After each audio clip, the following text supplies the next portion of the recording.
Bom dia! Estudos indicam que quando a gente responde bom dia com mais força, a gente rejuvenesce 3 vezes mais. Bom dia! Quanta gente novinha aqui para esse momento de encontro. Uma alegria imensa estar aqui com vocês. Sou o Padre Cleiton, Diocese de Mogi das Cruzes, em São Paulo. Se tiver o pessoal de Mogi, quiser dar um tchau aí, a gente tem a turma ali, outros aqui também. Vários amigos também, espalhados no nosso Brasil, Vitória, Paróquia Santa Rita, aí tem a turma aí, muitos outros que a gente vai conhecendo ao longo dessa caminhada. Gente, a gente vai conversar, eu preparei algumas coisas para a gente partilhar, e é sobre isso, encontrar na vida cristã a fonte de tudo aquilo que a gente precisa, a força para a hora dos desafios que a gente tem, e essa alegria que é marca da vida cristã. Como é que a gente vai fazer isso a partir do nosso trabalho na catequese? Os slides têm poucas palavras, assim, só tem 2 que tem um pouquinho de texto, mas apenas para inspirar a nossa reflexão e que a gente, fazendo esse pequeno caminho, a gente olhe e lembre das pessoas com quem a gente está todo dia no nosso trabalho. Primeira coisa que eu queria que vocês pensassem, quem já leu o documento 107? Levanta a mão. Levanta com mais coragem, fazendo um favor. Isso aí, ó. Vejam, o documento 107 tem um capítulo que ele apresenta para nós essa metáfora muito importante do poço de Jacó. Aquela senhora samaritana se encontra com o Senhor. Aquela passagem do Evangelho todo mundo conhece. Quem não leu o documento, vale a pena se inspirar naqueles passos. E o que a gente vai falar justamente é da vida sacramental, como esse encontro com Jesus, que sacia a nossa sede de vida, de existência, mas também, uma vez que nós estamos saciados por Cristo, o nosso desejo é compartilhar essa alegria com muitas outras pessoas. Então, aqui a gente vai fazer uma brincadeira. Eu preciso que vocês façam uma coisa. Muita gente aqui, eu sei, que já tem o vício de postar muita coisa na internet. Então, façam, por favor, vai ser um teste, que no final a gente vai olhar o resultado. Faça uma selfie do seu grupo, nesse momento, e vocês têm que colocar essa frase: catequista enchendo o caneco. A palavra para isso aqui que a gente usa é squeeze, né? Mas é uma palavra em inglês, dá trabalho o pessoal escrever. Isso daqui é o nosso caneco. Quem puder, faz uma selfie aí do seu grupo agora, marca Paulinas Brasil, a editora que eu venho nesse momento representar com essa palestra e agradecer por essa oportunidade. Catequistas Brasil, que é esse grande momento de nos encontrar com Cristo que sacia a nossa sede de vida. E marca aí também Padre Cleiton Silva para a gente continuar se encontrando. Escrevam aí bem grande, catequista enchendo o caneco. E a gente sabe que aqui é o caneco com a graça de Cristo, tá bom? Não são outros canecos que o pessoal enche por aí. No final, eu quero que depois, no final, vocês contem quantas pessoas talvez a gente tenha alcançado com essa mensagem. Depois a gente explica um pouco melhor. Fizeram a selfie? Ótimo, ótimo. Vamos prosseguir. Para de enrolar na internet. Volta agora para a palestra, tá bom? Olha só, gente. Como eu dizia, a nossa palestra, a nossa conversa, ela vai se basear nesse capítulo 3º. Ele tem um título muito importante para aquilo que a gente faz como catequista. A gente deve discernir como igreja. Então, todo catequista já sabe que não vai encontrar receita pronta para nada. Toda a experiência que a gente tem, que vai se acumulando ao longo dos anos, às vezes essa experiência cai de joelhos diante da situação particular de um jovem, de uma família que a gente encontra. Por isso, a gente precisa discernir, tomar as decisões, identificar as coisas e perceber por onde o Senhor quer que a gente caminhe. E é o capítulo que fala desse esforço de iluminar. Aqui são só 2 slides que tem texto. Eu evitei isso porque facilitaria um pouco mais a nossa reflexão, não ficar tão preocupado com o texto. Mas ele traz esse capítulo, esse número 69, a iniciação à vida cristã. Gente, vamos saborear as palavras, elas são importantes. Quando a gente tem um documento da igreja, nenhuma palavra está ali por acaso. Cada palavra foi pensada, foi refletida, debatida muitas vezes. A iniciação à vida cristã é uma urgência que precisa ser assumida com decisão. Então eu quero ajudar que as crianças, os jovens, experimentem a vida sacramental. Eu tenho que fazer isso de maneira decidida. Eu tenho que fazer isso com coragem. A palavra coragem, eu acho que vocês conhecem a história dessa palavra, né? Ela é formada por duas palavras latinas, cor e agere, e significa agir com aquilo que a gente tem no coração, agir com aquilo que vem do fundo da consciência da gente. Só tem coragem quem é dono dos próprios sentimentos, quem conhece aquilo que pensa, aquilo que carrega no profundo da sua existência. Então a gente precisa fazer esse trabalho com decisão, com coragem e com criatividade. Aí a gente vai ver onde nasce a criatividade. A criatividade para repensar os caminhos, ela nasce do encontro com a pessoa. Então, quando eu sei com quem eu converso, quando eu sei com quem eu estou, ali eu tenho caminhos novos também para fazer as coisas que talvez já tenha feito há tanto tempo. Ela renova, a iniciação à vida cristã renova a vida comunitária e desperta o nosso caráter missionário. Lembrem-se, missão não tem a ver com geografia. Missão é entrega da nossa vida ao outro. Como Cristo, o Filho de Deus, ao se encarnar, se entrega por nós. Ele é o primeiro missionário do Pai. Isso requer novas atitudes evangelizadoras e pastorais. Esses dois slides são apenas para a gente ter ideia do contexto do que a gente está falando. Para a igreja, impõe-se a tarefa irrenunciável de oferecer uma modalidade operativa de iniciação cristã. Aqui eu deixei bem grande. Vocês estão conseguindo ler o que está no meio? Estão enxergando? Estão bem? Além de marcar o quê, também dê elementos para o quem, o como e o onde se realiza. Tem gente que lê esses parágrafos e passa assim, ó, numa velocidade de 120 km por hora. O que esse texto está dizendo? Nós temos muita clareza sobre o que a gente deve dizer aos jovens sobre a vida sacramental. Se perguntar o que é um sacramento, a diferença de sacramento e sacramental, a gente alcança as respostas e as melhores dela com muita facilidade. Quando a gente tem que falar a diferença entre matéria e forma de cada sacramento, a gente consegue explicar isso com muita tranquilidade. Isso é o quê? Mas para que a vida sacramental ela cause em nós a busca de uma fonte certa, e eu não vou procurar fora dos sacramentos aquelas coisas maravilhosas que só posso encontrar neles. A alegria da vida cristã, a força, eu preciso me atentar ao quem. Este jovem, esta turma, esta família, este casal que está diante de mim. Como eu posso chegar a essa pessoa? Cada um tem caminhos do coração muito diferentes. E depois ainda, onde? Qual é o contexto no qual essa pessoa está? O que ela está vivendo nesse momento? Então, vejam, a catequese, a vida sacramental, para que ajudem as pessoas a descobrir a vida sacramental como fonte, como força, como alegria, não basta a gente se concentrar apenas no o quê, no conteúdo. A gente tem que pensar no relacionamento que a gente constrói com essas pessoas que estão diante de nós. E aqui, a gente olha e reconhece alguns limites e deve identificar oportunidades. Vocês imaginam assim, quando a gente prepara uma palestra, a gente vai mexendo nas fontes que a gente tem, a gente vai organizando. Eu falo de alguns limites. Na verdade, eu vou me preocupar com um tipo de limite que é, na minha opinião, aquilo que é mais essencial, mas a prática de vocês tem mostrado tantos outros limites que vocês vão reconhecer. Acrescentem nessa lista. E vamos também compartilhar as oportunidades.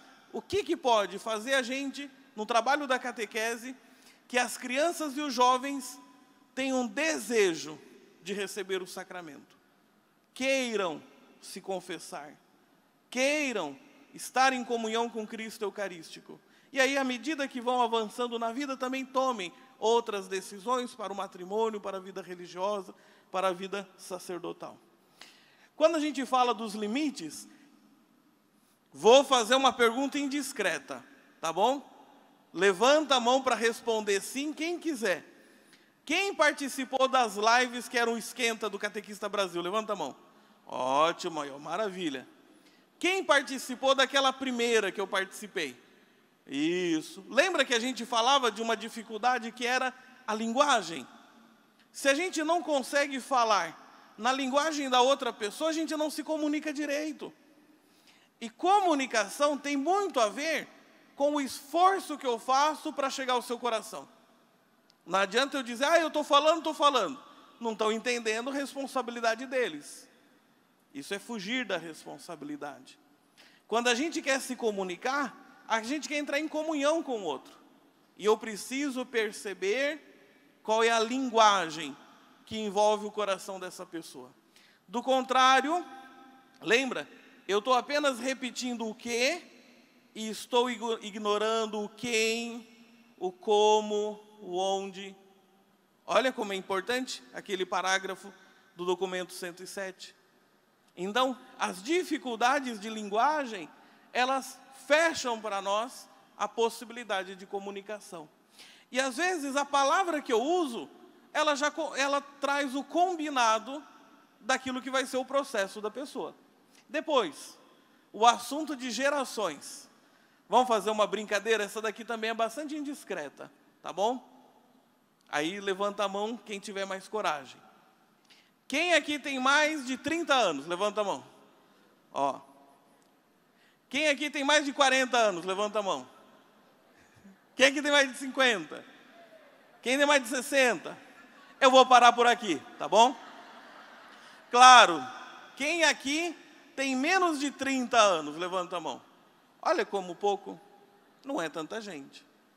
A gente precisa perceber que assunto de geração, e aí dependendo dos cortes que a gente faça de geração, geração inclui pertença.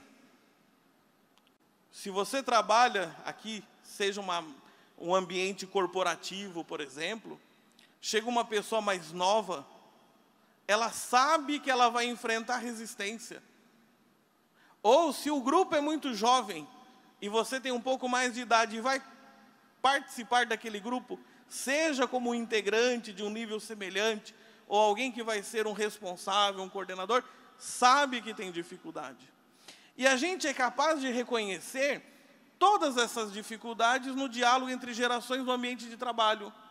E a gente acha que essas dificuldades não aparecem no âmbito de igreja.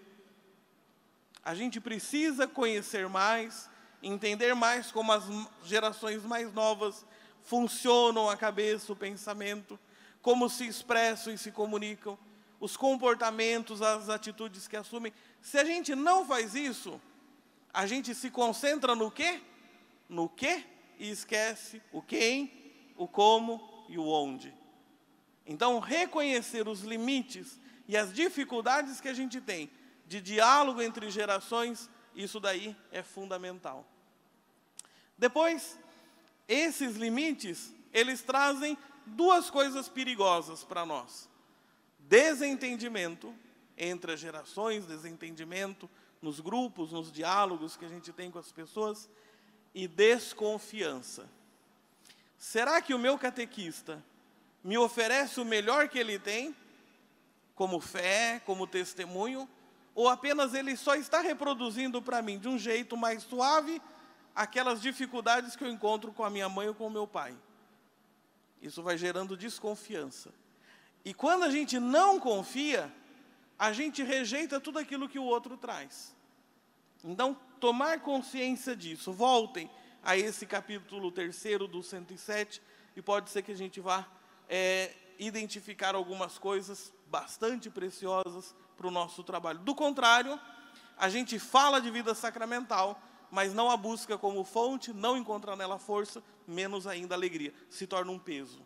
Aí eu tenho que ser crismado porque Está na lista lá da família, entre as coisas que a gente tem que fazer, né, até se tornar adulto. Aqui é apenas uma referência, quase todos vocês eu acho que devem conhecer esse livro meu, Coração Inquieto, publicado pela editora Paulinas. São zaps, conversas de WhatsApp, a Lucílio, Tiburcio e Eugênia. Como é que a gente faz para superar esse desentendimento, essa desconfiança que às vezes os mais jovens têm em relação aos mais velhos? Aqui no livro, a gente trabalha através de todos aqueles diálogos mais complicados, né?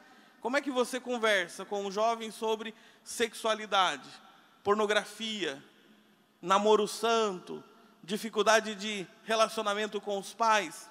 E eles trazem as coisas. Aqui a gente fala de 4 passos que aparecem nesse livro, sobre como a gente cria um diálogo de confiança com o jovem.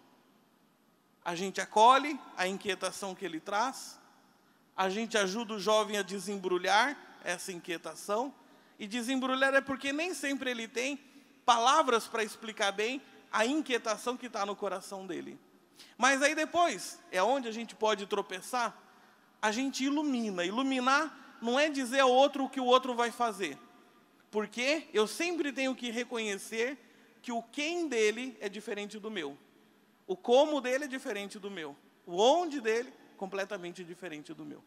A minha função como catequista, como educador na fé, é iluminar. Veja as coisas que a Sagrada Escritura, que a nossa fé propõe para a nossa própria vida. E aí depois, sempre provocar a decisão. Os jovens gostam muito de ser provocados nas suas decisões. Não gostam de receber imposições, mas gostam de ser chamados à sua responsabilidade. Quando a gente segue um passo desse, um caminho desse, aquele sentimento de desentendimento diminui, porque eu sei o que tem no coração dele. Posso nem concordar, posso até me assustar um pouco com o que ele me diz, mas eu consigo perceber aquela inquietação que ele traz. E ele não vai ter resistências em dialogar isso comigo. Quem aqui não já viveu a experiência, aí não levanta a mão não, porque é triste, né? O jovem vem trazer um assunto para você, ele vem com uma certa empolgação, uma certa abertura, você dá uma tropeçada na abordagem e ele muda de assunto. Não já passaram por isso? Não é triste quando isso acontece? Porque, às vezes, sem se dar conta, a gente levanta barreiras para aquilo que seria a abertura de coração desse jovem. Então, esses passos podem ajudar a gente a ter um diálogo mais próprio, mais próximo, mais adequado com as novas gerações. E aí, voltando a esse assunto da linguagem, por exemplo, lá na live a gente falava disso, hoje a gente apenas retoma como um aceno. Pensem o problema que é, e aqui ó, falando o que eu disse na live, gente, vocês não vão voltar lá na paróquia de vocês e dizer, ó, não é mais para usar o verbo receber. Fui lá no encontro em Aparecida, teve um padre lá que disse que o verbo receber é complicado. Não façam isso, que depois eu vou levar pedrada na internet também, né? Então, não é isso. Mas vejam que o verbo receber, quando se trata dos sacramentos, ele pode não ser muito bom. O próprio capítulo, eu vou destacar algumas palavras, diz, tem palavra melhor para a gente falar sobre a vida sacramental. Quem aqui já recebeu alguma encomenda no correio? Levanta a mão. Você ficou lá no correio? Você começou a frequentar o correio depois que recebeu a encomenda? Criou relacionamento com o correio? Você recebeu. Não é o que a gente fala? Por que o jovem recebe crisma e depois não volta mais para a igreja? Ele recebeu um pacote. Até cumpriu as exigências que a gente fez, recebeu. Quando a gente se incomoda com uma palavra, dá uma olhadinha, por exemplo, no dicionário. Eu achei umas coisas preciosas. Vou mencionar duas. Uma é essa, né? Receber indica... Eu tomei banho ontem e hoje de madrugada, mas tem, eu acho que uma abelha. Devo estar doce, então. O verbo receber tem várias acepções, mas tem duas que me incomodaram quando a gente pensa o sacramento, quando a gente pensa a vida sacramental. Um é esse, receber como alguém que recebe uma encomenda. Acabou. Não tenho nenhum relacionamento, não tenho depois com o correio ou qualquer outra empresa de entrega. Mas tem uma outra acepção que é perigosa, que é como alguém que recebe uma herança. Ótimo, recebeu, dali não se faz mais nada depois, apenas curte. Qualquer um que entende um pouco da vida sacramental sabe que ela é uma busca que se renova e que cada vez mais que a gente avança na busca da santidade, o desejo pelos sacramentos ele aumenta. Então, aqui, gente, não é para nunca mais a gente usar a palavra receber, ela vai continuar. O pessoal vai lá na paróquia, eu queria receber a Eucaristia, eu queria receber, vai continuar. Mas percebam que a própria palavra, ela pode não ajudar a gente a enxergar o caminho que se abre sobre a vida sacramental.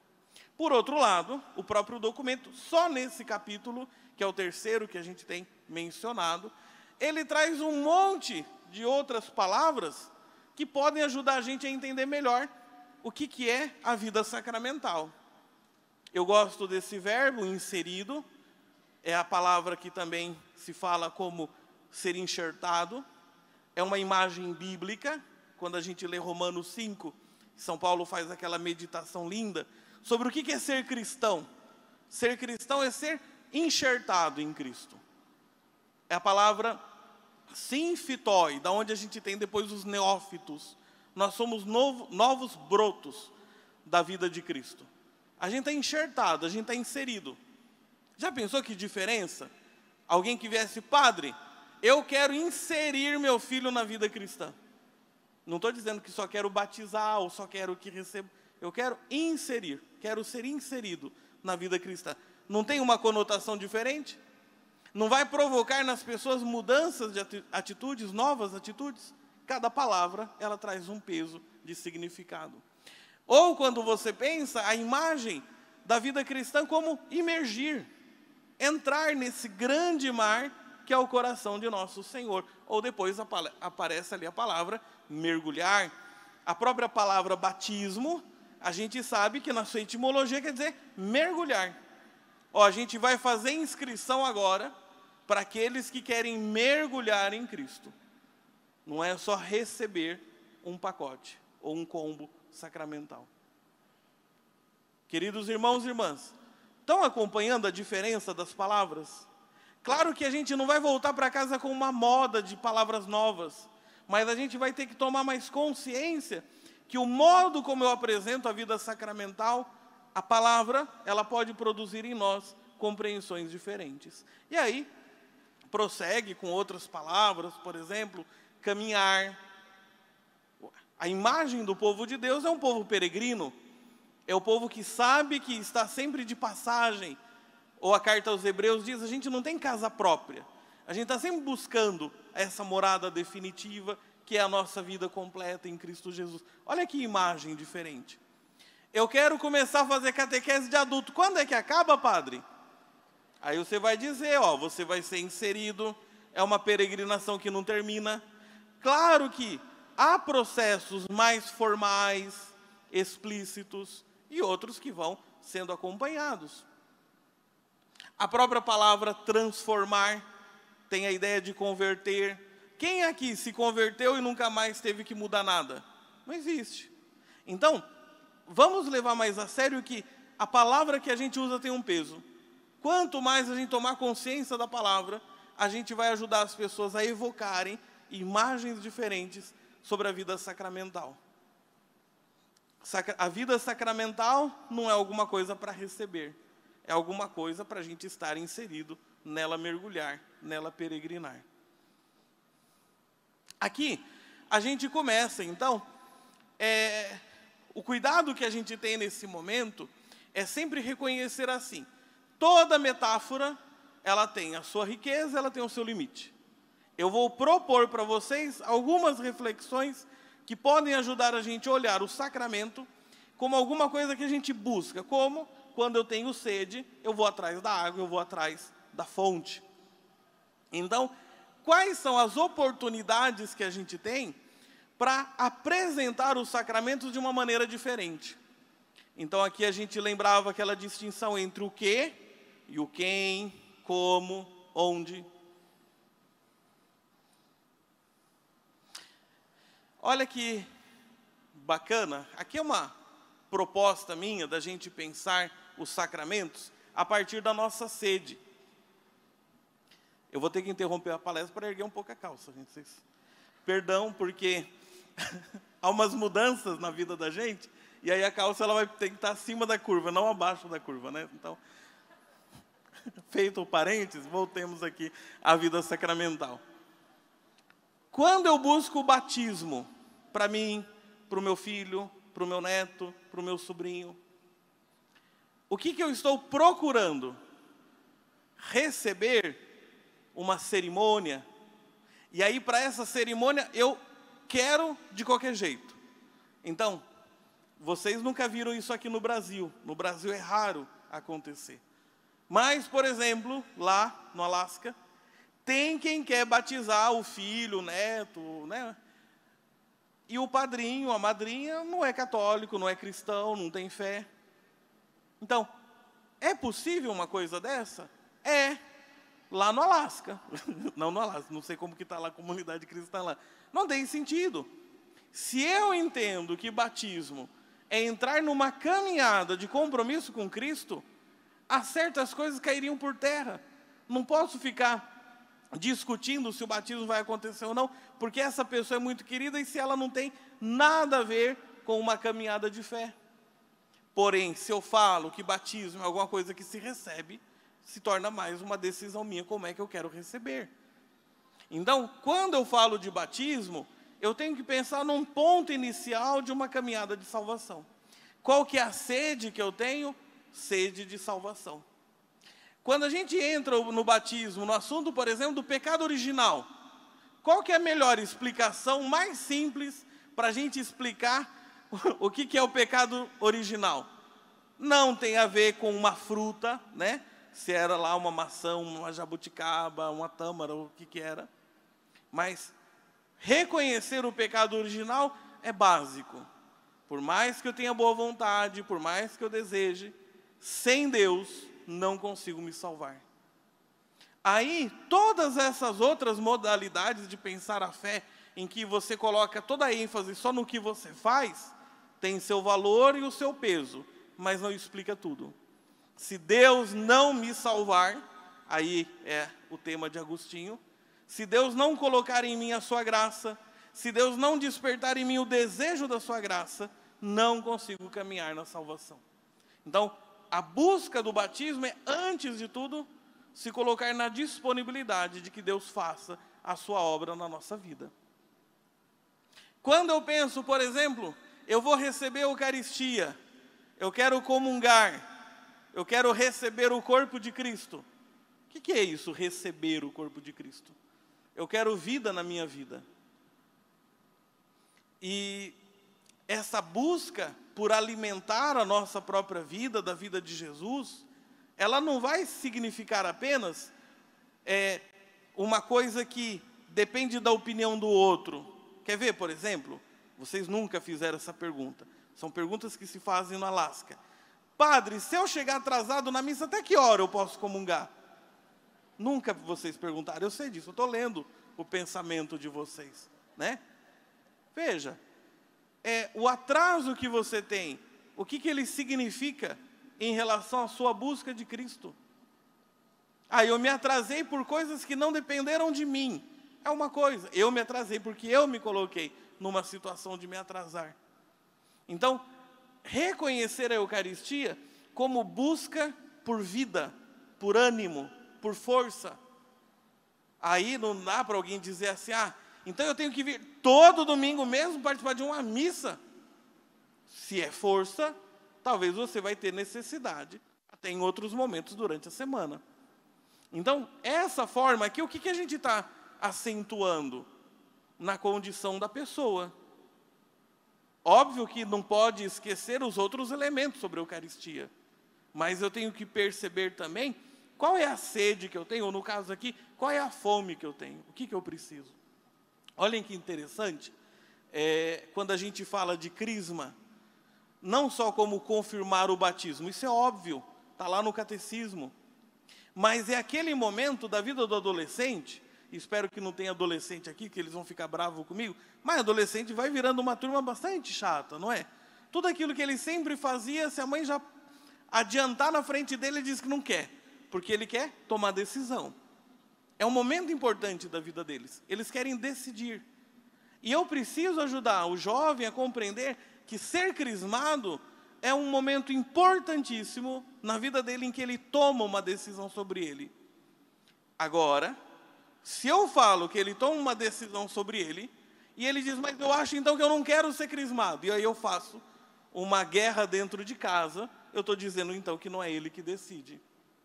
Há uns anos atrás, numa missão lá no Alasca, então eu recebi uma situação de uma moça, uma jovenzinha, e que ela estava sendo obrigada pela família a fazer o percurso de crisma. E ela veio com muita honestidade e disse assim, né? Olha, eu não tenho a menor vontade, eu não entendo dessas coisas, eu estou aqui por causa da minha avó, né? E aí eu não sei o que eu faço. O senhor poderia me impedir, por exemplo, né, de receber? Aí a conversa foi e eu disse assim, faz todo o percurso, porque talvez você precisa de coisas que nesse momento não está enxergando. No final do percurso, se você entender que não quer, eu me coloco do seu lado para convencer a sua avó que talvez o melhor seja você não ser crismada. Graças a Deus, a pessoa fez a caminhada, e aí depois que a avó tinha baixado o guarda, não sei quem mais, aí ela disse, eu quero. Era tudo o que se queria desde o começo, mas é uma fase da vida em que esse jovem quer ter alguma coisa como próprio, uma decisão própria, um espaço próprio. Cuidado para a gente não sufocar às vezes. Aqui eu dou um testemunho da vivência na minha paróquia, e eu tenho tido duas experiências, a gente já vai começando o outro bloco, que é de sempre visitar as turmas das crianças e dos crismandos que estão ali naquela fase final de concluir o processo. E essa possibilidade de diálogo, por exemplo, de brincar, de deixar eles provocarem, trazerem assuntos, isso está criando uma facilidade deles se confessarem. Então, os 2 últimos anos, por exemplo, as confissões de criança que vão receber a Eucaristia, que vão participar do corpo e sangue de Cristo, às vezes era muito sofrida, a criança vem com medo, ela não sabe como puxar a conversa, ela fica imaginando as piores coisas que talvez tenha que dizer na hora da confissão. E eu tenho visto a experiência de alguns chegarem com muita tranquilidade. Mas por quê? Por uma proximidade de diálogo, uma proximidade de presença. Acho que isso é uma coisa a ser incentivada. Queridos irmãos e irmãs, quando a gente se confessa, por que a gente se confessa? Então, geralmente, a gente pensa no quê? Então, eu quero receber o perdão, eu quero receber a absolvição, eu quero poder comungar, mas talvez a expressão mais próxima do coração da gente é, eu quero a possibilidade de recomeçar. E aí é óbvio que você não vai falar de recomeçar todo dia ou toda hora, porque você olhou feio para alguém, porque você se chateou. Aqui a gente fala daquelas situações que a tradição cristã ela apresentou como pecado grave. Quando a gente tenta ser discreto, a gente se torna indiscreto, então era mais fácil ter. Como é importante, quando a gente chama a atenção de um sacramento, por aquilo que ele devolve na nossa vida, na nossa condição. Então, há situações em que eu preciso parar tudo que eu estou fazendo e recomeçar. A isso a gente chama de sacramento da penitência. Quando eu faço essa ênfase no aspecto mais subjetivo, não quero que vocês esqueçam dos outros aspectos. Mas como a gente precisa realçar isso para que a vida sacramental ela seja uma fonte, força, alegria e não um peso. Não uma espécie de meta que a gente tem que ir lá e cumprir. Ou, por exemplo, quando a gente olha a unção dos enfermos como um conforto, tanto para o enfermo que está naquela situação, mas também pela família que pede aquele sacramento para ele. É um conforto. O sacramento não se propõe garantir a recuperação ou a cura imediata, mas às vezes até mesmo preparar a família para aquela condição de um desfecho que não é o desejado, mas talvez vai ter que ser aquele que vai ser aguardado e vai vir nos dias seguintes. Então, olhar o sacramento da unção dos enfermos como um momento em que a gente busca um conforto. E, finalmente, a gente olha, por exemplo, o sacramento da ordem, do matrimônio, mas a gente pode acrescentar também a vida religiosa, que está inserida, né, a partir do batismo, é aquele momento em que eu quero fazer da minha vida uma comunicação, eu quero servir. Como marido e mulher servem, manifestando na vida conjugal o amor que Cristo tem pela igreja, pela humanidade. Como sacerdote serve, comunicando o amor de Cristo, o sacerdote, na vida sacramental, na animação da vida da comunidade. Os religiosos pelo testemunho.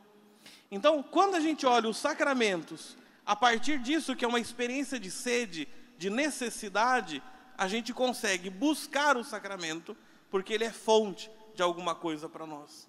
A gente busca o sacramento porque ele renova, ele é força para nós. Não é só alguma coisa que a gente tem que colocar lá, X. Tem 2 meses que eu não me confessava, X. Agora eu me confessei, resolvida a meta. E se torna principalmente alegria. É a minha vida cristã fluindo naquilo que eu entendo que ela deve ser. O documento 107, nesse parágrafo aí 79, ele fala da importância das experiências. Como a gente tem muito mais lembrança daquele dia que a gente rezou um terço diferente com o nosso catequista, daquela vez que a gente fez tal coisa, porque isso foi uma experiência. E se envolveu o que eu era, o como eu estava naquele dia, o contexto no qual eu estava. Não se tratava apenas de um o quê. Não foi só um assunto de encontro, mas foi um momento que a gente vivenciou. E essas experiências, para elas serem mais qualificadas, elas dependem de algumas coisas. Então eu quero ter um momento diferente com essa turma, para provocar neles enxergar a vida sacramental, não apenas como alguma coisa que se recebe, mas alguma coisa na qual a gente emerge, alguma coisa na qual a gente está peregrinando. Tem alguns passos. De onde a gente tira esses passos aqui? São passos do Evangelho. Mesmo que eu não tenha colocado as citações, vocês vão lembrar do bom samaritano. Enquanto os outros passaram longe, ele chegou perto. Então a gente se aproxima. Quer ter uma experiência que seja marcante com alguém, chega perto. Isso é o mínimo. É interessante, a gente escuta isso, e às vezes a gente percebe, por exemplo, que uma turma talvez provocou na gente uma resistência, e a gente tenta não chegar nem muito perto. Acolher. Acolher é isso, gente. É aquilo que eu tenho diante de mim. Não posso idealizar. Então, acolher uma turma é o jeito que essa turma é. Pode ser que entre hoje e daqui a alguns meses haja reações diferentes, mas acolher é aceitar aquilo que eu tenho diante de mim. A dificuldade de acolher atrapalha todo o resto da comunicação. É só pensar assim, né? Se eu tenho resistência de aceitar o outro como ele é, eu estou dizendo para ele que eu não o quero perto de mim. E ele vai perceber. Agora, como é que eu consigo trabalhar em mim o esforço de acolher o outro como o outro é? Primeiro é pensar assim: quem aqui já é, todo dia, 100%, tudo aquilo que gostaria de ser? Quem já é? Levanta a mão. Ninguém ainda. Ó, eu não sou tudo o que eu gostaria de ser. Como é que eu quero que o outro seja o que eu quero? Tem alguma coisa errada. Então, acolher é sempre aceitar o outro naquilo que o outro é. Mesmo que em algum momento acertos necessitem acontecer. Aqui a gente tem a imagem bonita, né, de Jesus que se senta junto dessa mulher no poço de Jacó, que a gente usava na abertura. A escuta, né, a escuta aqui, ela não pode ser aquela escuta seletiva. Você fala o que eu gosto, você fala o que eu não gosto, eu nem escuto direito. Não pode. Depois, a capacidade de compartilhar sem impor. Olha, disso que você está falando, eu passei por isso. Foi a minha experiência. Eu não sei se vai dar certo com você, mas eu já vivi isso. Do mesmo jeito? Óbvio que não, mas estou compartilhando aquilo que eu tenho. E aí, finalmente, deixar livre. Vocês lembram quantas vezes Jesus deixou as pessoas livres? Então, sempre ele diz: se você quiser, sempre mexia com a vontade da pessoa, com a liberdade. E olha que paradoxo. Paradoxo é aquelas duas ideias assim estranhas, né, e juntas. Quanto mais ele deixava livre, mais as pessoas o buscavam. O contrário, o que acontece? Quanto mais a gente sufoca, o que acontece? Como é o nome daquela personagem de um desenho que ela abraça os animais e eles tudo fogem? Como é o nome? Como é o nome?